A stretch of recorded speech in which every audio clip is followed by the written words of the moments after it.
Management of your mind requires participation. Mind management. Management of your mind requires your participation. I want to share my weekly lessons. Lesson number 1.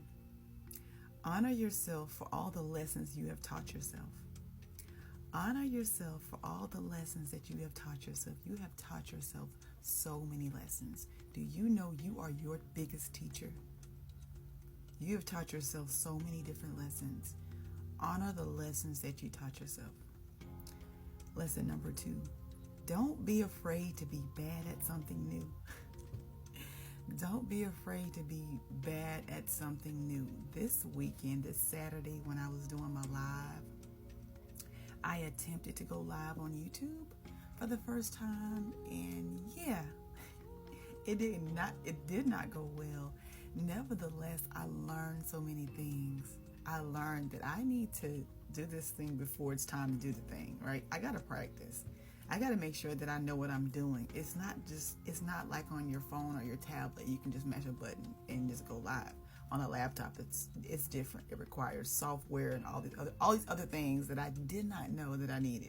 So yeah, don't be afraid to be bad at something new. All right. Superwoman syndrome. Oh my goodness. I was talking about this weekend. Superwoman syndrome is so real. I want to try to find the definition so I can give it to y'all ladies. Okay. Where is it? Superwoman syndrome. I'm going to give you the definition. It refers to a phenomenon where a woman strives to excel in multiple roles, professionally, personally, socially, often at the expense of her own well-being.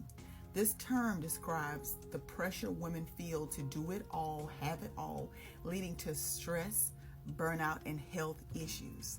Ladies, Superwoman syndrome is real. It is so real. There's so many times that we feel all this pressure to do all these things and be this superwoman. And sometimes it is draining and it can cause health issues. So take that cape off. Nobody asked you to do that. Nobody told you, excuse me, you had to do that. Let yourself off the hook. Okay? Let yourself off the hook. It is not your duty, your job to be all and do all for everybody, while you are left depleted every time. Hang the cape up, okay? Lesson number 3. It's not your job to rescue and save everybody. Hello, I'm talking to you. And me too. It's not your job to rescue and save everybody. I have to catch myself, because sometimes when people are telling me their issues, they're telling me what they're going through, I immediately go into fix-it mode here. They ain't even asked me that, but this is what I'm thinking. Oh, I got something for you. Oh, I want to share this thing with you. I know it's going to help you. Did they ask that? No. It's not my job to save and rescue people. Sometimes people just want a safe place where they can let it all out. That's it. They just need your ears. They don't need you to fix or solve anything. And if they wanted to, they would ask, hey, could you give me some advice? Well, how did you do this? Or can you help me with this? If they ask that, then that's different. But if they just want to just share, and they're sharing and they're crying and they're just emotional, and you're trying to go into fix-it mode, super mom mode, superwoman mode, nobody asked you to do that. That's it. Moving right along. Lesson number 4. Before making a decision, ask yourself, what story do I really want to tell? Because the decisions you make create the story of your life. You're writing a story. Let me say that better. You're writing a story with every decision that you make. You are writing a story based on every decision that you have ever made in life. So before you make that decision, ask yourself this question: what story do I want to tell, really? Why? And here's another question: why am I doing this, really? Why am I really doing this? Those are some questions to ask yourself. That was actually number 5. I numbered my paper wrong, so I gave you all 5 of my lessons. and hope they were helpful and valuable. I'm going to run it back again just because. Honoring lesson number 1, honoring yourself for all the lessons honor yourself for all the lessons that you've taught yourself. Number 2, don't be afraid to be bad at something new. Number 3, superwoman syndrome is real. Let yourself off the hook. Number 4, it's not your job to save and rescue everybody. You're not called or assigned to everybody. That could be why you burn out. That could be why you're overwhelmed. You're trying to do all of these things that you have not been called, nor do you have the capacity to do. Okay? And number 5, before making a decision, ask yourself, what story do I want to tell, really? Because the decisions that we make we are creating the story of our lives. And if you don't believe me, I want to share something with you. And this could be, it's really based on the decisions that you've made. And the biggest reflection of the decision that you have made the decisions that you have made in your life is your credit report. Your credit report will show you what decisions you made. Your credit report is a result of the financial decisions that you made. Okay? It's telling a story. And every time you go and apply for something, such as a car or a home or a loan, whatever that thing is, they're looking at your story, your life story. Your life story is that credit report.